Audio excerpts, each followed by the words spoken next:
Olá pessoal, tudo bem? Bom, a aula de hoje vai ser sobre o processo de mumificação no Egito Antigo.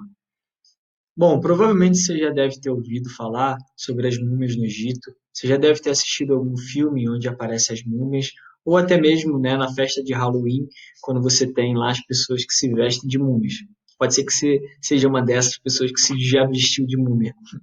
Bom, o fato que esse processo de mumificação ele se tornou muito popular, né? As pessoas, a múmia se tornou uma figura bastante próxima, até mesmo a gente sempre vê as múmias, né? Em determinados momentos, assim, em festas e tal. Então, assim, hoje eu vou explicar para vocês um pouco a origem desse processo, né? Que era, na verdade, uma cerimônia, um rito que tinha no Egito Antigo, da mumificação. Para eu conseguir explicar isso para você, é importante explicar um pouco da mentalidade, das crenças que aquele povo tinha, especialmente a crença na vida após a morte. Então, antes de explicar o processo, como acontecia o processo, eu preciso explicar para vocês como eles acreditavam que acontecia quando uma pessoa morria. Né? Então, vamos lá. Eu estou usando aqui uma imagem, né, que é uma fonte histórica, que foi retirada do Livro dos Mortos. O Livro dos Mortos foi um documento encontrado por egiptólogos, né, arqueólogos e egiptólogos, e que mostra, né, que é com base nesse Livro dos Mortos que a gente tem conhecimento, depois os caras conseguiram decifrar, né, todo esse livro, e a gente tem conhecimento de como era a crença, né, dos egípcios em relação à vida após a morte. É importante dizer que a vida após a morte, eles acreditavam que era apenas para algumas pessoas. Que pessoas eram essas? Faraós, vizis, escribas, sacerdotes, sacerdotisas. São essas pessoas, as pessoas, digamos assim, as mais importantes do Egito Antigo, são essas pessoas que tinham condições de terem a vida após a morte, de conseguirem, né, chegar à vida após a morte. Outra parcela da população, e aí especialmente os camponeses, os felais e os escravos, isso nem se passava na cabeça deles, né? Porque para eles era muito distante essa vida após a morte, tá certo? Então, por quê, professor? Porque eles não tinham condições de pagar todo o processo, todo o rito, toda a cerimônia de mumificação, certo? Então, aqui nessa fonte histórica, a gente percebe duas coisinhas aqui legais. Primeiro, esse homem de branco é o homem que está sendo julgado. O nome dele a gente sabe que se chama Hanufer, ele é um escriba, tá certo? E ele morreu, certo?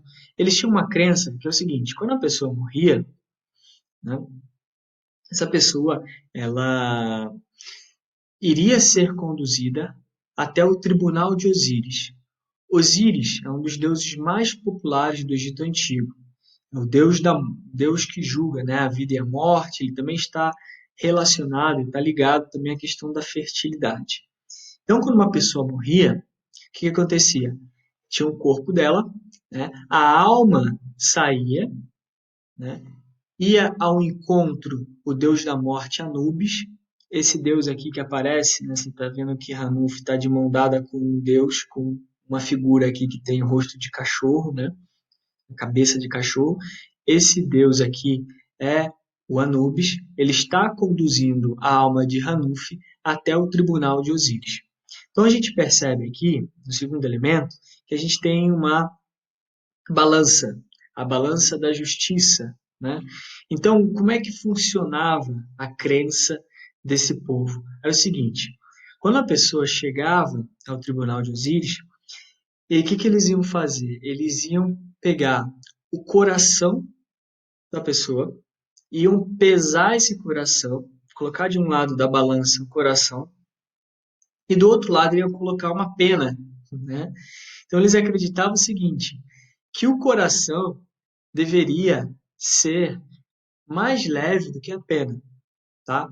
Então, mas você fala assim, pô, mas isso aqui é impossível no mundo material. Como que um coração, né, o nosso coração vai ser mais leve que uma pena? Claro que a gente está falando aqui no plano espiritual, beleza?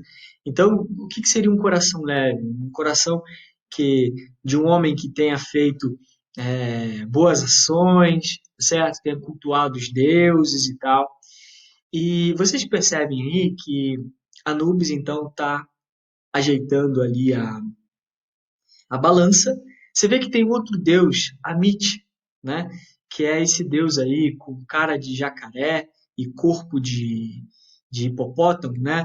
Que é essa figura um pouco, está embaixo ali vendo um pouco o que, que vai dar, qual o resultado dessa balança, né? Porque Amit seria o deus que, na verdade, uma criatura que, se o coração fosse mais pesado, né? Se o julgamento, no final das contas, quem vai decidir é o Osíris, né? Que eu vou mostrar. Mas se esse julgamento fosse, digamos assim, contrário à pessoa, esse Amit iria devorar a alma, né? Devorar o coração, né? Desse indivíduo, né? Dessa pessoa. E essa pessoa não, provavelmente, né? Não, provavelmente não iria, né? Viver na vida eterna. Bom, aí você vê que tem um outro deus ali, que ele faz a anotação, e depois você vê que Hanuf é conduzido até Osíris. Essa figura aqui verde, né? Esse deus aqui verde seria Osíris, e Osíris então iria dar a sentença. Né? Ele iria, depois de ter sabido ali o resultado, né, da balança, ele iria julgar se Hanuf iria viver com os deuses ou não. Bom, essa aqui então era a crença, né, na vida após a morte. Então, quando a pessoa morria, ela passaria por esse julgamento. Então, depois de ter explicado isso aqui para vocês, essa concepção que eles tinham, aqui fica mais fácil agora a gente entender o processo de mumificação. Porque o processo de mumificação nada mais é o que? Uma forma de fazer com que o corpo dessa pessoa consiga ser preservado ao longo, né, dos tempos, especialmente enquanto a alma ainda está sendo julgada por Osíris. Então era importante que o corpo ficasse conservado, porque uma vez que ele voltasse do julgamento de Osíris, essa alma pudesse encontrar novamente o corpo e com esse corpo viver com os deuses. Tá certo? Então, de modo genérico seria isso, tá? Então, por isso o processo de mumificação. Então, aqui a gente vai ver agora o passo a passo de como é esse processo de mumificação. Então, vamos lá. Bom, primeiro, né, esse ritual ele era realizado pelo sacerdote, né? Então, quando uma pessoa morria, tá? Essa pessoa era conduzida até esse local, onde o sacerdote faria a purificação, né, do corpo, né, dessa pessoa, iria, né, tirar todos os pelos, inclusive, né, a cabeça, né, raspar a cabeça, a pessoa ia ficar, né, sem nenhum pelo no corpo. Depois iriam tirar, né, os órgãos, tá? Alguns órgãos vitais, que a gente chama de órgãos vitais. O cérebro, eles achavam que o cérebro não funcionava para nada, então eles retiravam o cérebro e descartavam. Já os outros órgãos, eles guardavam, né, em, em espécie de vasos, que são os canópticos, que são esses aqui, né, e coloquei umas imagens aqui. Então os órgãos eram colocados aí. O único órgão que era deixado no corpo era o coração. E aí você já sabe por quê, né? Porque só o coração ficava. Porque justamente o coração iria ser usado para, né, no julgamento lá de Osíris.